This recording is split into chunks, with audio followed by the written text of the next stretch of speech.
कांग्रेस और दूसरे विपक्षी दल देश में ये माहौल बनाने की कोशिश कर रहे हैं कि देश में एलपीजी की भारी किल्लत है और मौजूदा सरकार इसमें विफल है। ईरान स्ट्रेट ऑफ हॉर्मुज से भारतीय जहाजों को नहीं जाने दे रही, जबकि उसके उलट सच्चाई कुछ और है। इसके बाद कांग्रेस के प्रवक्ता उलूल जुलूल जवाब देते नजर आए, जिसमें पवन खेड़ा ने कहा कि जहाज तो आ गया है, लेकिन उस पे लदे सिलेंडर किसके हैं? वो अमेरिका के हैं। लेकिन सच्चाई उसके बाद भी सामने आ गई कि वो अमेरिका के लिए नहीं, वो भारत के लिए था। ईरान ने भारतीय जहाजों को कैसे दे दी हॉर्मुज स्ट्रेट से गुजरने की मंजूरी? एस जयशंकर ने कर दिया खुलासा। मिडिल ईस्ट जंग और स्ट्रेट ऑफ हॉर्मुज पर ईरान की सख्ती के बीच एलपीजी से लदे भारत के 2 जहाज गुजरात तट पर पहुंचने वाले हैं। इनमें से एक शिवालिक आज दोपहर 1 बजे से 2 बजे के बीच गुजरात के मुंद्रा बंदरगाह पहुंचेगा।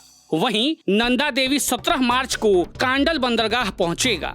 इन दोनों जहाजों में करीब 92,712 टन एलपीजी लदा हुआ है। ये दोनों जहाज उन 24 जहाजों में शामिल थे जो क्षेत्र में युद्ध शुरू होने के बाद स्ट्रेट ऑफ हॉर्मुज के पश्चिमी हिस्से में फंसे हुए थे। मिडिल ईस्ट में जंग शुरू होते ही ईरान ने साफ शब्दों में कह दिया था कि वो हॉर्मुज से तेल की एक बूंद भी नहीं गुजरने देगा। हालांकि भारत के जहाजों को हॉर्मुज से निकलने की खबर ने पूरी दुनिया को हैरान करके रख दिया है। इसी बीच अब भारत के विदेश मंत्री एस जयशंकर ने खुलासा किया, आखिर भारत को हॉर्मुज से जहाजों को ले जाने में कामयाबी कैसे मिली। दरअसल भारत के विदेश मंत्री एस जयशंकर ब्रुसेल्स में यूरोपीय संघ के विदेश मंत्रियों की एक बैठक में भाग लेने पहुंचे हैं। यहाँ उन्होंने फाइनेंशियल टाइम को दिए गए एक इंटरव्यू में कहा, फिलहाल मैं उनसे यानी ईरान से बात करने में लगा हूँ। मेरी बातचीत के कुछ नतीजे निकलेंगे ही। अगर इस बातचीत से मेरे लिए परिणाम सामने आ रहे हैं तो मैं इस पर ध्यान देना जारी रखूंगा। निश्चित रूप से भारत के दृष्टिकोण से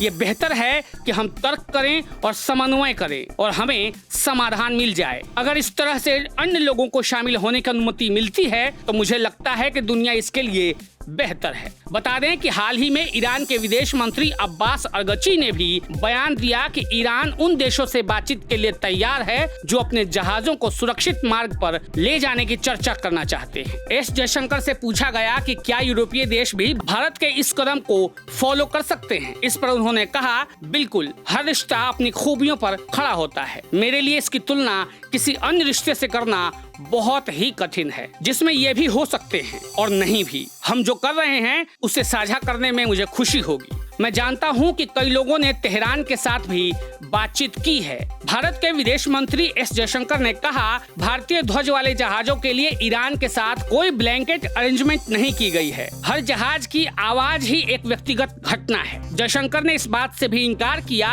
कि इसके बदले में ईरान को कुछ मिला है। जयशंकर ने एक दूसरे के साथ व्यवहार करने के इतिहास का हवाला देते हुए कहा कि ये एक्सचेंज का मुद्दा नहीं है। भारत और ईरान के बीच एक रिश्ता है और ये एक ऐसा संघर्ष है जिसे हम बहुत दुर्भाग्यपूर्ण मानते हैं। अभी शुरुआत है, हमारे पास वहाँ और कई जहाज हैं। हालांकि ये एक स्वागत योग्य डेवलपमेंट है, लेकिन बातचीत जारी रहेगी।